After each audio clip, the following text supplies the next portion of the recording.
All right, what's going on, guys? I'm going to talk real quick about Lawfare and business and real estate investing. This all kind of ties together. When I first started learning about real estate investing about 15 years ago, one of the things that I was told repeatedly was, even if you're not there yet, you're not a millionaire yet, you start your small business. You have your LLC, you conduct any of your business activities through the LLC.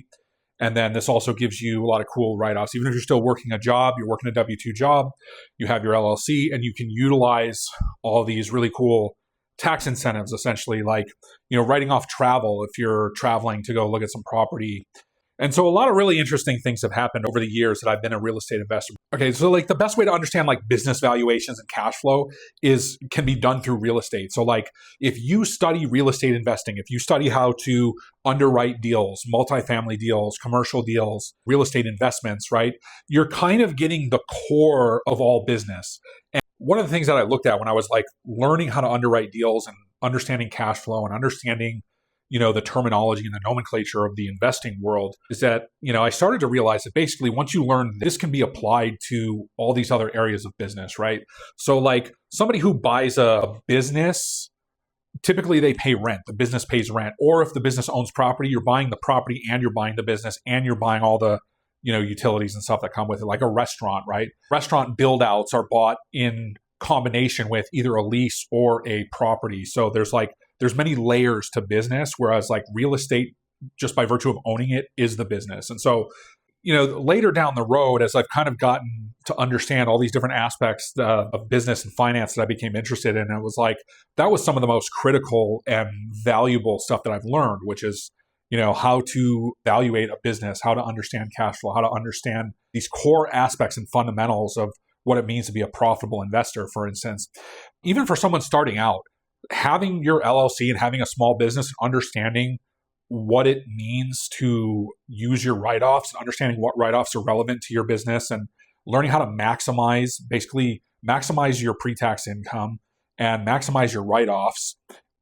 When I say pre-tax, when you take income that's pre-tax, it's for a small business owner, it would be into a SEP IRA or a retirement account, which is that income is not taxed and it reduces your taxable income. Now, along with that, you have your write-off. So when you take a tax write-off, it reduces your taxable income. So it's just learning all these really basic, simple things about business and accounting and write-offs was so valuable and so useful. And so for a long time, being in real estate, the one thing from understanding business and legal that I've always been intrigued by is essentially the weaponization of the legal system, where you're in business, and if you're in business and you're actually in business, you're making money, you have clients, and you work with a lot of people, it's not a matter of if, it's a matter of when you get sued, or it's a matter of when there's some sort of a legal dispute. And for the longest time, I was always afraid of these types of interactions.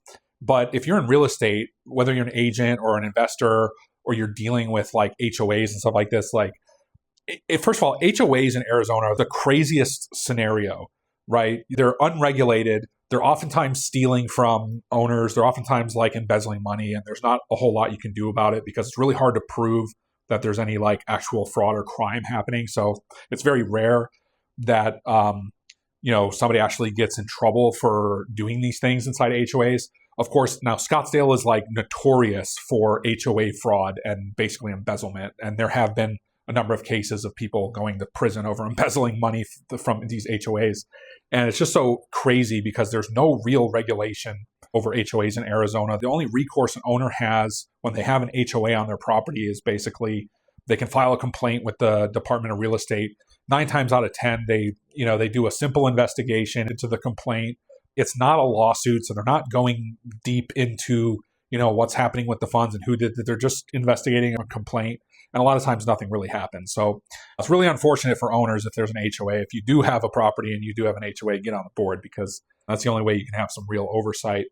So, but the reason that I'm bringing this up is because, especially when I've dealt with distressed properties and all this sort of thing, helping people in foreclosure, wholesaling properties. When you find a situation when there's a really big mess, that's usually where there's a lot of money to be made. But for a long time when I was in real estate, whether it's an investor or a realtor, it was like I was always just kind of like didn't want to be involved in that conflict and kind of like shied away from the conflict. But the more that I've been involved, the more that I realize that like there's really no way out of it. The fact of the matter is that the legal system is essentially weaponized for the benefit of the wealthy and for the 1%. So I had this situation with a property that I bought in Scottsdale quite a few years ago. It was a condo, and I got it a really good deal. It was 2-bedroom, 2-bath. I paid $140 for it. And it was like, this was like before, this was around 2017 when stuff like right before stuff really started blowing up. And I got on the property. It wasn't the greatest. It needed some remodeling. And then the unit above, which I would have known better, like that was my policy to never buy a condo with somebody above it just because of previous experiences. But anyways, the unit above, a month into me owning it, flooded. And, so I basically had to move out temporarily and have the whole place remodeled. It took like a month and a half. And basically the insurance remodeled the unit for free, which was pretty cool. But in that process, I came to learn a lot about the HOAs, especially the HOAs in Scottsdale. And this particular complex was like, it started to uncover all these weird layers of issues and things that they have to deal with when you're dealing with multiple owners and managing different aspects of the property and insurance policies and all this crazy stuff that like people don't really think about. But when it comes to the legal world and the financial world, it's like, it's the most important thing, right? Because how do you protect an asset from loss? Well, that's insurance. But then how do you determine whose insurance is responsible and all this? So these things became very intriguing to me. And I remember somebody told me one time, I was talking about this particular realtor that I was talking to, and they said, they made some comment like, be careful with her, she'll eat your lunch. And I was like, yeah, whatever. That's kind of it's kind of a weird statement. It's kind of a weird thing to say. Like, this old lady's going to eat your lunch. I was like, what does that even mean? But now I understand, because a lot of people I met, especially realtors in that space, like, you can be real hardcore sharks as far as the way that they deal with situations, because you're dealing with so much money and you're dealing with so many emotions, especially like brokers and agents. Some of them are so high strung and they're ready to snap. They're ready to fight because they're constantly defending themselves against, claims and all these like accusations and things like that. Something goes wrong in a transaction and someone's blaming them and wants to try and get money out of them. So when you see business from that point of view, it becomes very interesting. And, even in politics and everything going on right now, there's a lot of lawfare. And so it's very interesting to see the way that things are playing out. And so the reason I'm talking about all this is very interesting. So this complex that I had where there was the flood, the HOA company, or basically the HOA, had this management company, and they were complete assholes, right? Like, this lady was a total bitch. My condo's flooding. I didn't know what to do. And I called the emergency line, and she basically swore at me and hung up. And I was furious.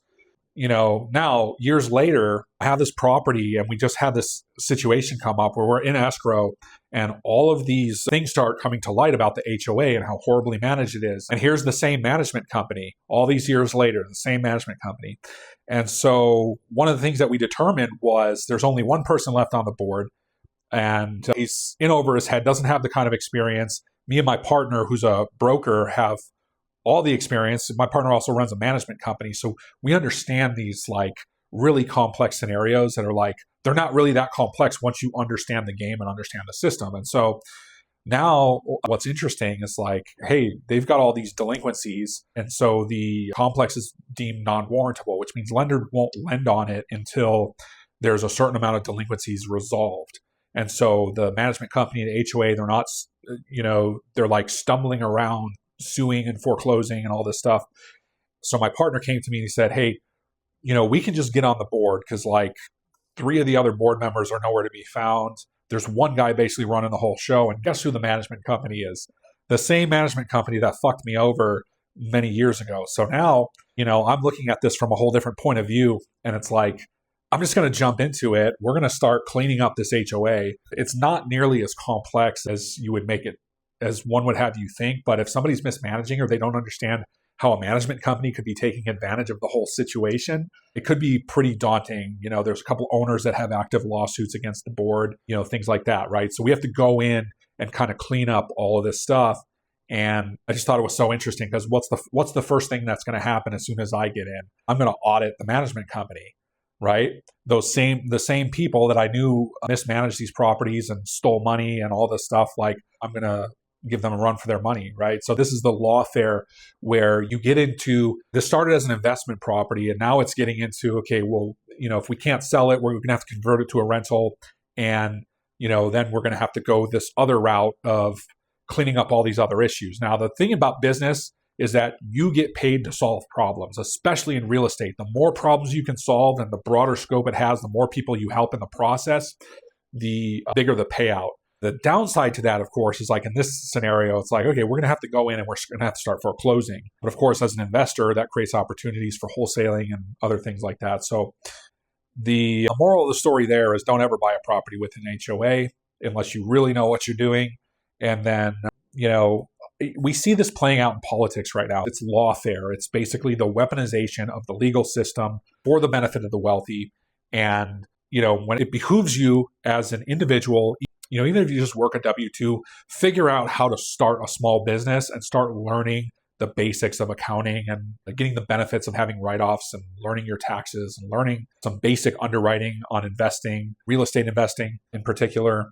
Or if that's not your style of investing, find a style of investing that fits for your personality and just work at it.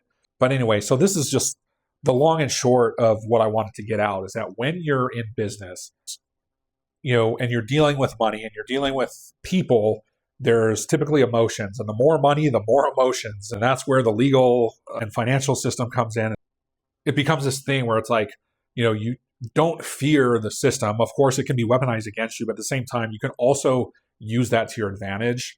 And the only thing that you're ever really out here trying to protect is the money that you're a steward of, right? The more wealthy somebody is, the less they own, the more that they just steward that capital through entities and things like that. So anyways, there's just some thoughts rambling about this interesting times that we're in. And, so we're about to shoot a podcast. How did I get started on this journey to wealth? I never thought all these things that I've experienced along the way. There's a lot of bad things that I've experienced, but I learned something so valuable from all the bad stuff. And then all the wins are like wins. It's like a win is a win.